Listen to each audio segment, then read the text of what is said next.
Iran Israel সংঘাত নিয়ে কথা বলতে আমাদের সাথে যুক্ত হয়েছেন নয়া দিগন্তের নির্বাহী সম্পাদক মাসুমুর রহমান খলিলি। জনাব খলিলি, আপনাকে স্বাগত। প্রথমে যে বিষয়টা জানতে চাই যে ইরান ইসরায়েলের যে সংঘাত চলছে, ইসরায়েল এবং যুক্তরাষ্ট্র সতর্ক করেছে যে এই যুদ্ধাবস্থা সপ্তাহ চলতে পারে, কয়েক সপ্তাহ চলতে পারে। এই বিষয়ে আপনার মূল্যায়ন কি? বান্ডেল থাকলে প্রতি সেনমানিতে টাকা বাঁচবে। বিকাশ সেনমানি বান্ডেল কিনে জিতুন প্রতি লেনদেনে। যুদ্ধ যদি কয়েক সপ্তাহ চলে তাহলে এটার প্রতিক্রিয়াটা অনেক বেশি হতে পারে। আমরা জানি যুদ্ধের যে সূচনা কালটা, এটা প্রথম সপ্তাহ হচ্ছে সূচনা কাল। এরপরে যদি আরো বিস্তৃত হয় তাহলে এটা 3 সপ্তাহ পর্যন্ত দ্বিতীয় পর্যায় বলা হয়। এখন প্রথম পর্যায়ের মধ্যে যদি যুদ্ধ শেষ হয় তাহলে হয়তো ক্ষতিটা একটা লিমিটেড পর্যায়ে থাকবে। আর এটা যদি 1 সপ্তাহ পার হয়ে যায় তাহলে এটা আরো অনেক ধরনের বিস্তৃতি, অনেক ডাইমেনশন নিতে পারে। যেমন এই ক্ষেত্রে পরমাণু যে প্রযুক্তি, এটাকে অর্জন করার দিকে হয়তো ইরান চলে যেতে পারে, এরকম একটা আশঙ্কা কিন্তু থেকে যায়। আর কোনো কারণে 3 সপ্তাহ থেকে যদি 6 সপ্তাহ 6 মাস পর্যন্ত চলতে যায়, তৃতীয় পর্যায়ে যায়, তাহলে এই আশঙ্কাটা আরো বেশি ভয়ঙ্কর হবে। তবে আমার ধারণা হচ্ছে এই যুদ্ধকালকে সূচনার যে প্রথম সপ্তাহ, এই প্রথম সপ্তাহের মধ্যেই শেষ করার জন্য সচেষ্ট থাকতে পারে বিশ্ব শক্তিগুলো, বিশেষ করে জাতিসংঘের উদ্যোগ, ইউরোপীয় ইউনিয়নের উদ্যোগ, সেটাই মনে হয়। তো আমার আশাবাদ হচ্ছে প্রথম সপ্তাহের মধ্যে যুদ্ধ শেষ হবে। যদিও ইসরায়েলের পক্ষ থেকে বলা হয়েছে এটা 2 সপ্তাহ পর্যন্ত চলতে পারে। আর ইসরায়েল যুদ্ধ চালালে স্বাভাবিকভাবে ইরানও যুদ্ধ চালাবে। আর এই যুদ্ধ যতই দেরি হবে ততই এটা কিন্তু বিস্তৃতি লাভ করবে এবং এটা থামানো অনেক বেশি কঠিন হয়ে পড়বে। জনাব খলিলি, আপনি বলছিলেন যে ইসরায়েলের পক্ষ থেকে বলা হয়েছে এই যুদ্ধ 2 সপ্তাহ চলবে, কিন্তু ইরান কিন্তু বারবারই বলে আসছে যে ইসরায়েলের পক্ষ থেকে হামলা হলে আরও কঠোর জবাব দেওয়া হবে। আবার মার্কিন প্রেসিডেন্ট ডোনাল্ড ট্রাম্প বলছেন যে ইরান ইসরায়েল চাইলে মধ্যস্থতা করতে পারে যুক্তরাষ্ট্র। আবার যুক্তরাষ্ট্র কি বলছে যে এই ইরানে যে প্রথমে ইসরায়েল যে হামলাটা চালিয়েছে, যে যুক্তরাষ্ট্র এই বিষয়ে কিছু জানতো না, কিন্তু এটা কি অনেকটা দায় এড়ানো কিনা? কারণ যুক্তরাষ্ট্রের সবচেয়ে মধ্যপ্রাচ্যে যদি আমরা বলি মিত্র হলো ইসরায়েল। তো যুক্তরাষ্ট্র এক্ষেত্রে কি ধরনের পদক্ষেপ নিতে পারে যুদ্ধটা বন্ধ করার ক্ষেত্রে? যুদ্ধ বন্ধ করার ক্ষেত্রে সবচেয়ে ইফেক্টিভ রোল নিতে পারে যুক্তরাষ্ট্র। যুক্তরাষ্ট্র সরাসরি এই যুদ্ধে অংশগ্রহণ করেনি, তবে এই যুদ্ধের অন্যতম প্রধান পক্ষ ইসরায়েলকে সব ধরনের সমর্থন যুক্তরাষ্ট্র দিয়ে গেছে। যদিও ইসরায়েল চাচ্ছিল, এমনকি নেতানিয়াহু বলছেন, তারা চায় হচ্ছে ইরানের বিরুদ্ধে এই যে যুদ্ধ, এর মধ্যে যুক্তরাষ্ট্র সরাসরি অংশগ্রহণ করুক।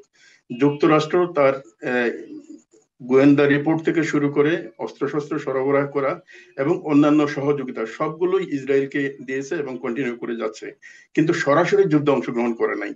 যেমন যে বিমানগুলো ইরানে হামলা করেছে, এখানে কিন্তু আমেরিকান কোনো বিমান ছিল না। যদি সরাসরি যুদ্ধ হয় তাহলে এটার ইম্প্যাক্ট হবে অনেক বেশি ভয়ঙ্কর। ডোনাল্ড ট্রাম্প যেটা সতর্কবাণী করেছেন সেটা হচ্ছে কি, তাদের কোনো স্বার্থে যদি ইরান সরাসরি অ্যাটাক করে তাহলে সরাসরি যুদ্ধ লেগে যেতে পারে। যেমন মধ্যপ্রাচ্যে প্রায় 8টার মতো ঘাঁটি আছে আমেরিকার। এসব ঘাঁটিতে যদি ইরান কোনো ধরনের অ্যাটাক করে, ক্ষেপণাস্ত্র অ্যাটাক হোক অথবা অন্য কোনো অ্যাটাক, তাহলে হয়তো সরাসরি যুদ্ধে আমেরিকা চলে আসতে পারে। আর আমেরিকা যদি সরাসরি চলে আসে তাহলে এই যুদ্ধ শুধুমাত্র এই মধ্যপ্রাচ্যেই সীমিত থাকবে না, এটা আরো অনেক বেশি বিস্তৃতি লাভ করতে পারে। জনাব খলিলি, আপনি বলছিলেন যে মার্কিন কোনো একটা ঘাঁটিতে যদি ইরান হামলা করে তাহলে সরাসরি যুদ্ধে অংশ নিবে যুক্তরাষ্ট্র। ট্রাম্পও সেই বিষয়ে সতর্ক করেছেন। এক্ষেত্রে আশঙ্কা কতটুকু যে এমন হামলা হতে পারে এবং পাল্টা যুদ্ধে জড়াতে পারে যুক্তরাষ্ট্র? দ্বিতীয়ত, যদি এই যুদ্ধের বিস্তৃতি বেড়েই যায়, যুক্তরাষ্ট্র এর মধ্যে ইনভলভ হয়, সেক্ষেত্রে ইরানের পাশে কোন কোন দেশগুলো থাকতে পারে? যেমন যুক্তরাষ্ট্র ইসরায়েলের পাশে যেভাবে আছে, এভাবে ইরানের পাশে কোনো পরাশক্তি বলি অথবা বৃহৎ কোনো শক্তি কিন্তু নেই এখনো পর্যন্ত। আর আমেরিকা তখনই হয়তো এই যুদ্ধে ইনভলভ হবে যদি সরাসরি তাদের কোনো ঘাঁটিতে অ্যাটাক করা হয়, অথবা যদি পরিস্থিতি এমন হয় ইসরায়েলের অস্তিত্ব একেবারেই বিপন্ন হয়ে যাচ্ছে, সেই ক্ষেত্রে আমার ধারণা ইসরায়েলের প্রধান পৃষ্ঠপোষক শক্তি হিসেবে আমেরিকা সরাসরি যুদ্ধ চলে আসতে পারে। সেই সম্ভাবনাটা ইসরায়েল চেষ্টা করতেছে এই সম্ভাবনা তৈরি করার জন্য, কিন্তু ইরান সম্ভবত এই জায়গাটাতে সাড়া দিতে চাচ্ছে না, যার কারণে এখনো পর্যন্ত আমেরিকান কোনো স্বার্থে ইরান আঘাত করে নাই। আর দ্বিতীয়ত যে বিষয়টা এখানে হচ্ছে কি, শুধুমাত্র আমেরিকা এবং ইসরায়েল না, আমেরিকার ঘাঁটিগুলো হচ্ছে সবগুলো উপসাগরীয় রাষ্ট্রগুলোর মধ্যে এবং মধ্যপ্রাচ্যের দেশগুলোতে। এগুলো হচ্ছে মুসলিম দেশ, আরব দেশ। এইসব জায়গাগুলি যদি আমেরিকান ঘাঁটির উপর অ্যাটাক করা হয়, তখন ওইসব রাষ্ট্রও কিন্তু এই যুদ্ধের সাথে জড়িয়ে যাওয়ার একটা আশঙ্কা আছে।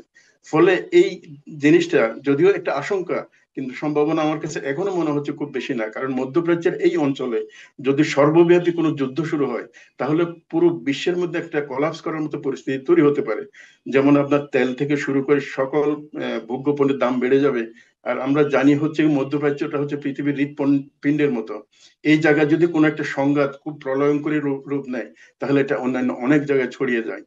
এখানে স্বাভাবিকভাবেই ইরানের যারা মিত্র আছে, আমরা রাশিয়া অথবা চীনকে বলতে পারি, অথবা মুসলিম দেশগুলোর মধ্যে পাকিস্তান আছে, তুরস্ক অথবা অন্যান্য দেশগুলো, যারা তাদের সাথে একটা মানে ভ্রাতৃত্বমূলক সম্পর্ক অথবা সমর্থনের কথা বলছেন, তাহলে এইসব দেশগুলো চলে আসলে তখন পরিস্থিতি একেবারে ভিন্ন হয়ে যেতে পারে। তখন হবে অনেকটা এসপার ওসপার। হয়তো ইরানটা নিশ্চিহ্ন হয়ে যাবে, অথবা এখানে শাসন পরিবর্তন হবে, অথবা ইসরায়েল বিপন্ন হয়ে যেতে পারে। ওখানকার যারা এখন শাসন করতেছে সেই শাসকরা হয়তো আর নাও থাকতে পারে। এমনকি মধ্যপ্রাচ্যের পুরো মানচিত্রের মধ্যেও কিন্তু এটার একটা প্রভাব পড়তে পারে বলে আমি মনে করি। জনাব খলিলি, শেষ প্রশ্ন একটা করতে চাই। সৌদি যুবরাজ ইরানে ইসরায়েলের হামলা নিন্দা জানিয়েছেন এবং বলেছেন যে এটা আন্তর্জাতিক আইনের সুস্পষ্ট লঙ্ঘন। সৌদি আরবের কি এই নিন্দা জানানো পর্যন্তই সীমাবদ্ধ থাকবে, নাকি তারা কোনো কূটনৈতিক বা অন্য কোনো ধরনের পদক্ষেপ নিবে এই ধরনের সংঘাত থামাতে? গাজার ক্ষেত্রেও আমরা সৌদি আরবের পক্ষ থেকে তেমন কোনো কঠোর পদক্ষেপ দেখিনি। গাজার ক্ষেত্রে সৌদি আরবের যে পদক্ষেপ এবং ইরান ইসরায়েল যুদ্ধের ক্ষেত্রে পদক্ষেপের মধ্যে একটু পার্থক্য আছে। পার্থক্য এই ক্ষেত্রে, যেমন ওআইসি তো অলরেডি এই ইরানের পক্ষ সমর্থন করেছে, যুদ্ধের নিন্দা করেছে। আর এই যুদ্ধ যদি বিস্তৃত হয়, তাহলে কিন্তু এটা সরাসরি সৌদি আরবের স্বার্থে আঘাত করতে পারে, সৌদি আরব এবং অন্যান্য উপসাগরীয় দেশগুলোতে। ফলে সৌদি আরব কোনোভাবেই চাইবে না এই যুদ্ধ একটু দীর্ঘমেয়াদী হোক এবং এই যুদ্ধ বিভিন্ন ডাইমেনশনে ছড়িয়ে পড়ুক। তো স্বাভাবিকভাবে সৌদি যুবরাজ যে বক্তব্যটা রাখছে, এটা কেবল বক্তব্যের জন্য বক্তব্য বলে মনে হয় না। সৌদি আরবের নেতৃত্বাধীন আরব দেশগুলো এক ধরনের প্রেসার তৈরি করতে পারে আমেরিকা এবং জাতিসংঘ বা অন্যান্য পরাশক্তির উপরে, যাতে করে এই যুদ্ধ বন্ধের জন্য কার্যকর পদক্ষেপ নেয়। কারণ এই যুদ্ধ যদি চলতে থাকে, প্রথম যেটা আসবে সেটা হচ্ছে তেলের যে আন্তর্জাতিক বাণিজ্য, এই বাণিজ্য কিন্তু ব্যাহত হবে এবং এটা সরাসরি সবচেয়ে বড় শিকার হবে সৌদি আরব। ফলে সৌদি আরব তার স্বার্থে কিন্তু যুদ্ধ বন্ধের জন্য একটা অ্যাক্টিভ রোল প্লে করতে পারে, যেটা গাজার ক্ষেত্রে হয়তো ওইভাবে হয়নি। আর গাজার বিষয়টা এবং ইরান ইসরায়েল যুদ্ধের যে প্রতিক্রিয়াটা, এই দুটো কিন্তু এক না। জনাব মাসুমুর রহমান খলিলি, আপনাকে ধন্যবাদ আমাদের সাথে যুক্ত হওয়ার জন্য।